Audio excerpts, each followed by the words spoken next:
Hi students, welcome to the video on ratio analysis. In this video, we will discuss profitability ratios relate to investment. So profitability ratios are financial metrics used by analysts, investors to measure and evaluate the ability of a company to generate profit or income relative to revenue, balance sheet assets, operating costs and shareholders equity during a specified period of time. So profitability ratios can shed light on how well a company's management is operating a business.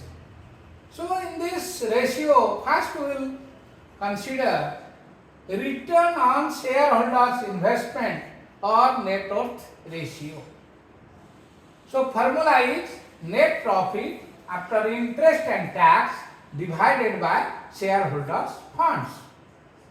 So this ratio reveals how well the resources of a firm are being used.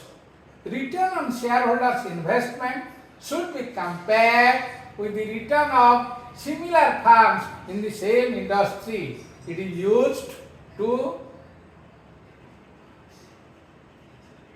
address a company's profitability and capital efficiency. That means the company's profitability and capital efficiency is assessed by means of return on shareholders investment, that is ROI. So shareholder funds includes equity share capital, preference share capital plus reserve and surplus. Then return on equity capital. We know the preference shareholders got first preference regarding payment of their dividend and also the payment of their principal or investment of capital. So equity shareholders are the owners of the company. They are very much interested on return on their equity capital. That means they want to earn the highest dividend. So formula is net profit after tax minus preference dividend whole divided by equity share capital. So ordinary shareholders are interested in the profitability and performance of a company. Higher the ratio, better it is. Then we will calculate earning per share. That means what the shareholder earns in 1 rupee of their investment. The formula is net profit after tax minus preference dividend divided by number of equity shares. So earning per share is calculated for a number of years, indicate whether or not the earning power of the company increased. Then return on capital employed, which is the most important ratio for all the stakeholders.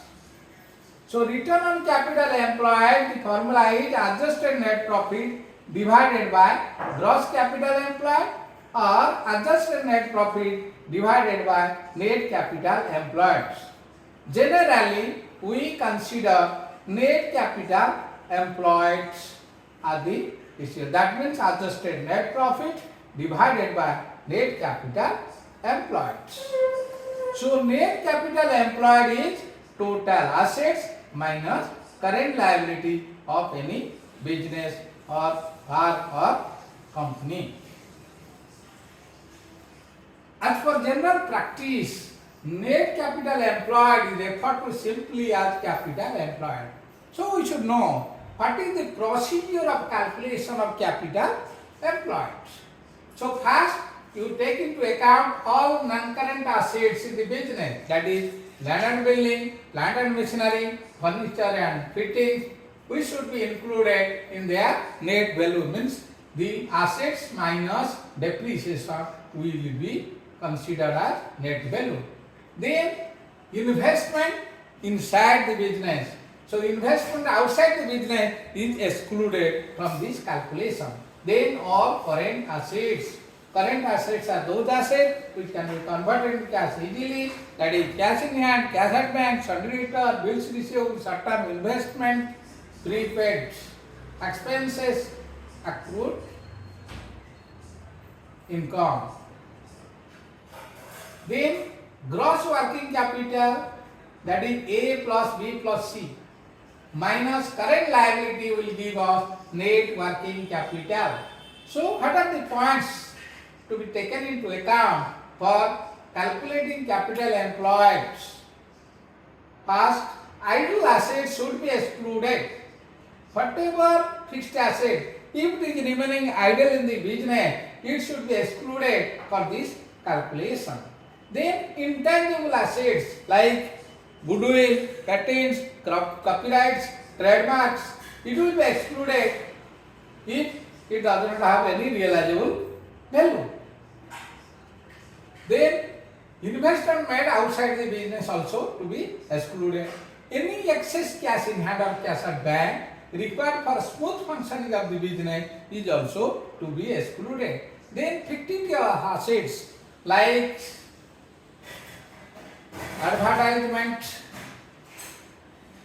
return of or debit balance of profit and loss accounts should be excluded. Then obsolete stock which is more than 90 days or 180 days, which is not having any use, it should be excluded for calculating the capital employed.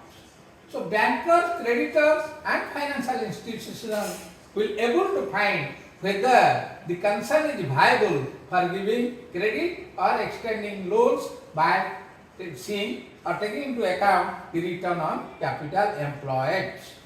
Then we can solve one problem. In the balance sheet of XYZ, it is given share capital 10 lakh, reserve and surplus 5 lakh, non-current liability 40 lakhs. In the non-current liability written, it is 12% long-term borrowing. Then net fixed asset 45 lakh, non-current trade investment which is within the business, it is 5 lakh, current asset 22 lakhs, current liability 70 lakh, net profit before tax is 12 lakhs. So we have to calculate the capital employed. In this case, we will take into account the adjusted net profit, that is net profit before interest and tax. So net profit before tax is given. Net profit before tax is given. It is 12 lakh. Then add interest.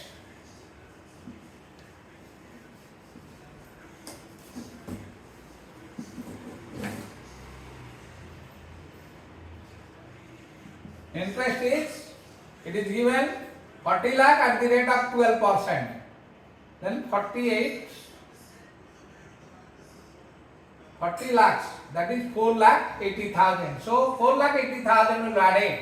So this is the net profit before interest and tax. Net profit before interest and tax, or adjusted net profit. Interest and tax. Divided by, so this is 16 lakh 80,000 divided by capital employed. Capital employed is share capital, reserve and surplus, then non-current liabilities. So it is 55 lakhs. We can also calculate like this: net fixed assets 45 lakhs, non-current trade investment within the business 5 lakh, current asset 22 lakh. So total asset is here 50, 22, 72 lakhs total assets minus current liability. So current liability is 17 lakh. So this is also capital employed. So capital employed can be calculated either from liability side, that is owner's fund plus long term liability. Here share capital, reserve surplus and non-current liability, that is 12% long term borrowing. Or we can calculate the total assets, that is net fixed assets plus non-current trade investment which is within the business plus current asset, it is 72 lakh. We will deduct from the current liability from it. So it will also give us 55 lakh. Whichever we calculate, the capital employed is 55 lakh. So ratio is 16 lakh 80,000 divided by 55 lakh into 100. Then here 3 zeros, here 2 zeros. Then 1680 by 55. Then 5, 3, 6, 336 by 11. So it is, let this, it is soon.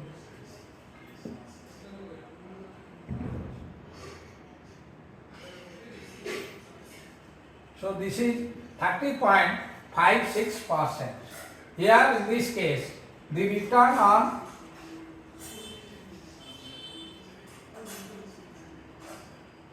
capital employed is 30.56%.